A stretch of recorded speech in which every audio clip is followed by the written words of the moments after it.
Purvanchal university ఇది కేవలం university కాదు, మీ సక్సెస్ స్టోరీకి చిరునామా.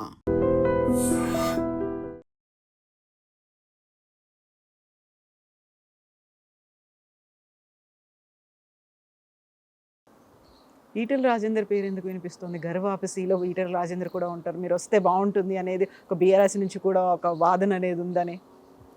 ఇక వాళ్ళే ప్రమోట్ చేస్తా అంటారు, ఇట్లాంటివన్నీ వాళ్ళే ఇట్లాంటి ప్రమోట్ చేస్తారు. వాళ్ళని అడగండి, చెప్తారు. మీరేమంటారు? నేను అనేకసారి చెప్పున్నా, మళ్ళీ ఏం చెప్తా, అది అరిగిపోయింది. మళ్ళీ అదే ఎందుకు వస్తూ ఉంటుంది ఊరికే? వాళ్ళకు అంధకారం కనబడ్డప్పుడు, ఓకే, వాళ్ళకి అంధకారం కనబడ్డప్పుడు, లేదా వాళ్ళకు అధికారాన్ని మళ్ళీ చేజిక్కించుకోవాలంటే ఆడడం ఉన్నప్పుడు, రకరకాల అవసరాల కోసం ఇట్లాంటివి చేస్తూ ఉంటారు. ఇప్పుడు బీజేపీ ఎట్లుంది అంటారు మీరు? బీజేపీలో మీరు కంఫర్టబుల్గా ఉన్నారా, లేకుంటే గ్రూపుల వల్ల కొంచెం ఏమైనా ఉక్కిరిబిక్కిరి అవుతుందా, సఫకేషన్ లాగా ఉందా మీకు? నేను ఇంతకుముందు ఒక మాట చెప్పిన, రాజకీయాలు ముళ్ళబాట అని చెప్పిన.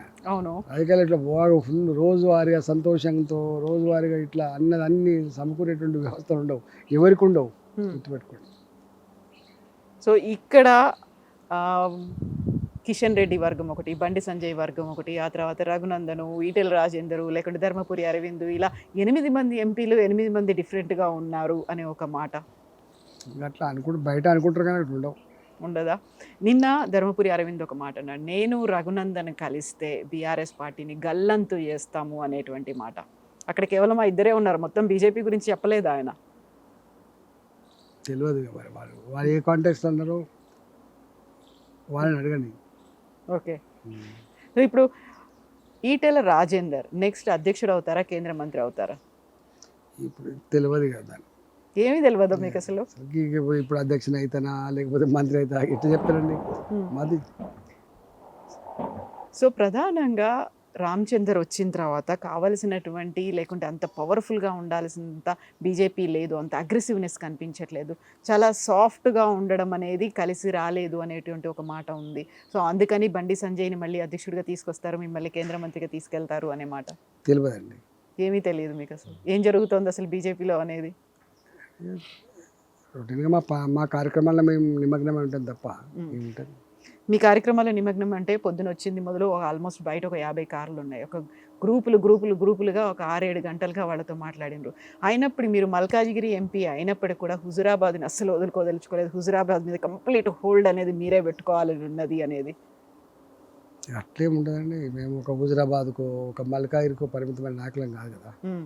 మేము జనరల్గా మొత్తం తెలంగాణ వ్యాప్తంగా ఎక్కడ పోయినా ఓ తెలంగాణ ఉద్యమకాడిగా ఉంటుంది. తెలంగాణకు ఆనాడు ప్రజలకి ఎక్కడ సమస్య వచ్చినా వాలిపోయే బిడ్డగా, తెలంగాణ సమాజానికి ఎక్కడ గింత ఇబ్బంది జరిగినా పోరాటం చేసినటువంటి బిడ్డగా మాకు గుర్తింపు ఉంటుంది. రాష్ట్ర మంత్రిగా పనిచేస్తే, మంత్రి అంటే ఒక జిల్లాకు మంత్రి ఉన్నాడు కదా, టెక్నికల్గా జిల్లాలో ఉన్నప్పటికీ కూడా తెలంగాణ వ్యాప్తంగా పరిచయాలు ఉంటాయి కదా. ఇప్పుడు బండి సంజయ్ హుజురాబాద్ నుంచి ఆయన కంటెస్ట్ చేయాలనుకుంటున్నారు నెక్స్ట్ అసెంబ్లీ ఎన్నికల వరకు, అప్పుడు ఈటెల రాజేందర్ ఏం చేస్తారు? తెలియదు మరి నాకు, ఆయన అట్లా చేస్తుండొచ్చు ఆయన. మరి మీరేం చేస్తారు అప్పుడు? మీది నేనేం చేయాలని నేను నిర్ణయించుకుంటా. దానికి చాలా టైం ఉందా? టైం ఉంది కదా, చాలా టైం ఉంది కదా. ఇప్పుడు ఎందుకు, ఇప్పుడు ఇంకా 3 ఏళ్ళు ఉండదు ఎలక్షన్స్. సో ఈటెల రాజేందర్ బండి సంజయ్ మధ్యలో అన్ని పాసిఫై అయిపోయినాయా కరీంనగర్కి సంబంధించి? ఊహాగానాలకు సంబంధించిన ప్రశ్నలకు ఆన్సర్ ఆయన ఉండదు. సో మీడియా ముందు కూడా మాట్లాడినటువంటి మాటలు, లేకుంటే కరీంనగర్ లీడర్ల మీద ఒక ఇండైరెక్ట్గా మాకు చేసినటువంటి స్ట్రాంగ్ స్టేట్మెంట్లు, కామెంట్లు, సందర్భాన్ని బట్టి మాటలు వస్తాయి కదా. సందర్భాన్ని బట్టి, అప్పుడున్నటువంటి సర్కమ్స్టాన్సెస్ని బట్టి, అప్పుడున్న భౌతిక పరిస్థితిని బట్టి, అప్పుడున్న వాడిని బట్టి, వెడిని బట్టి, జరిగిన పరిణామాలను బట్టి మాట్లాడుతుంటాం కదా. ఆనాడు మాట్లాడి మళ్ళీ ఇలా మాట్లాడేది రేపు మాట్లాడకపోవచ్చు కదా, సందర్భాన్ని బట్టి ఉంటుంది. సో అంతా కలిసికట్టుగానే ముందుకు కలిసి వెళ్తారా? తప్పకుండా అనుకుంటున్నారు. అది కేవలం ఈటెల రాజేందర్ అనుకుంటున్నాడా? అందరి దగ్గర నుంచి కూడా అదే మాట ఉందా? అందరూ అనుకోవాలి కదా, లీడర్ అంటూ కూడా మొట్టమొదటి ఉండాల్సిన క్యారెక్టరే కలిసిమెలిసి పనిచేయాలనే క్యారెక్టర్ ఉండాలి.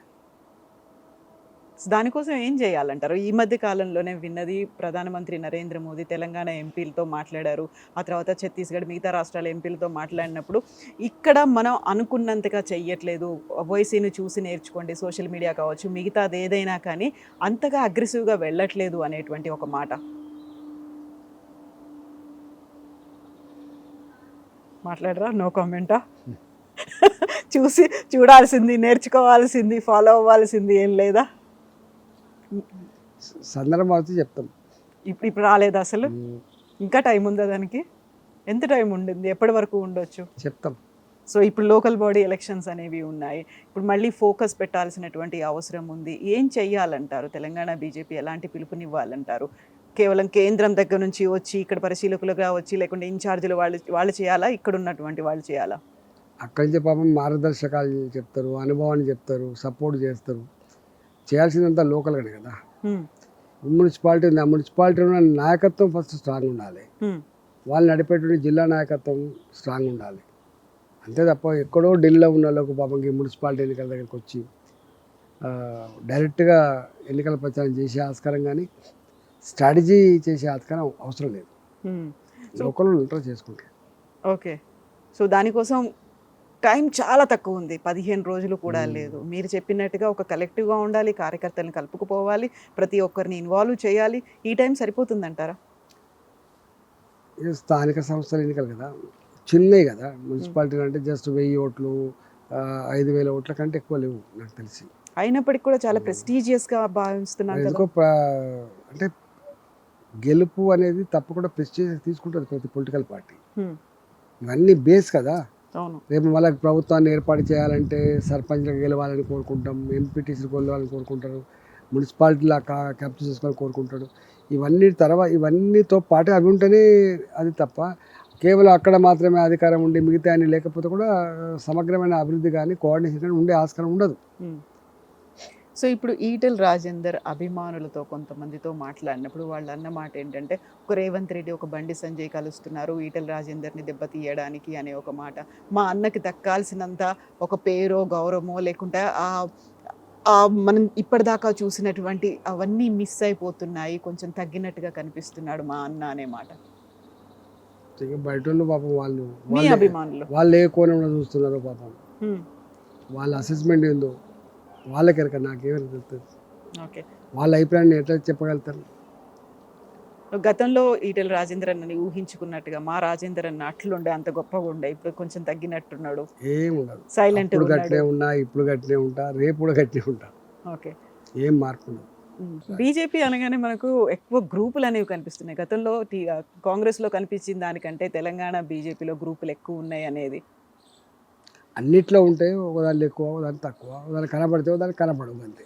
మీరు ఒక మాట అన్నారు, గతంలో బీజేపీలో గ్రూపులు అనేవి ఎక్కువ ఉన్నాయి, అసలు మనకున్న శక్తే తక్కువ, ఇన్ని గ్రూపుల వల్ల మనకు బువ్వ పెట్టదు, ఏం చేయదు అని. యూ స్టిల్ దానికే ఉంటారా? సందర్భం వచ్చిన ఉపన్యాసాలు చెప్తూ ఉంటాం కదా, కార్యకర్తలు ఉత్సాహపరచడానికి, కార్యకర్తలు ఛార్జ్ చేయడానికి, కార్యకర్తలలో రియాలిటీ ఎట్లుండాలి లీడర్ అని చెప్పడానికి ఇవన్నీ చెప్తాం కదా. ఇప్పుడు ఈరోజు సాయంత్రం ఆరూరి రమేష్ మళ్ళీ బీఆర్ఎస్ నుంచి బీజేపీలోకి వచ్చారు, బీజేపీ నుంచి మళ్ళీ ఇమ్మీడియట్గా ఘర్వాపసీలాగా వెళ్ళిపోయి బీఆర్ఎస్లో జాయిన్ అయిపోతున్నారు. సో కొత్తగా వచ్చిన వాళ్ళని హక్కున చేసుకునే తత్వం బీజేపీలో లేదు. గతంలో కాకుల్లాగా గద్దల్లాగా వాళ్ళని పొడుస్తున్నారు అనే మాట మీరు అన్నారు. అదే దానివల్ల వెళ్ళిపోయారా ఆరూరి? జనరల్గా ఏంటంటే రాజకీయ నాయకుడు రాజకీయ భవిష్యత్తును కోరుకుంటాడు. ఆయనకు ఆ పార్టీకి పోతే మళ్ళీ ఇంకా రాజకీయ భవిష్యత్తు గొప్పగా ఉంటుందని చెప్పి భావించి ఉండొచ్చు, పోయి ఉంటాడు. సొంత ఇంటికి వచ్చిన ఫీల్.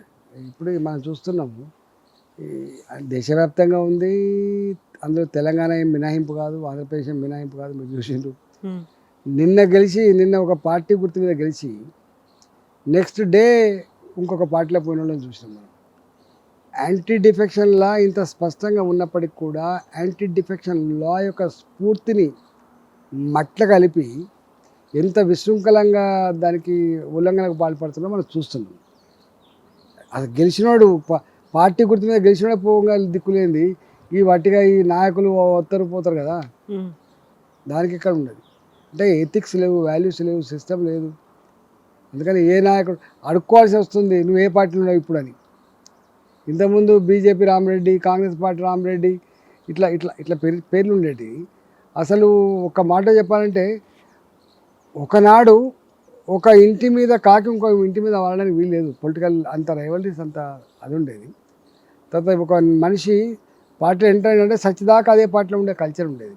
కానీ ఇప్పుడు అట్లా కాదు. ఇవాళ ఈ పార్టీలో ఉంటాడు, మళ్ళీ తెల్లారే ఇంకొక పార్టీకి పోతాడు, మళ్ళీ అక్కడ నచ్చకపోతే అక్కడి నుంచి మళ్ళీ ఇంకొక పార్టీకి పోతాడు. అంటే బట్టలు మార్చినంత తేలికగా రాజకీయ పార్టీలు మారే పరిస్థితి కనబడుతున్నప్పుడు ఇది ప్రజాస్వామ్యానికి మంచిది కాకపోవచ్చు. ఇది విరగొక కారణంగా ఇక్కడ విరిగిపోతుంది.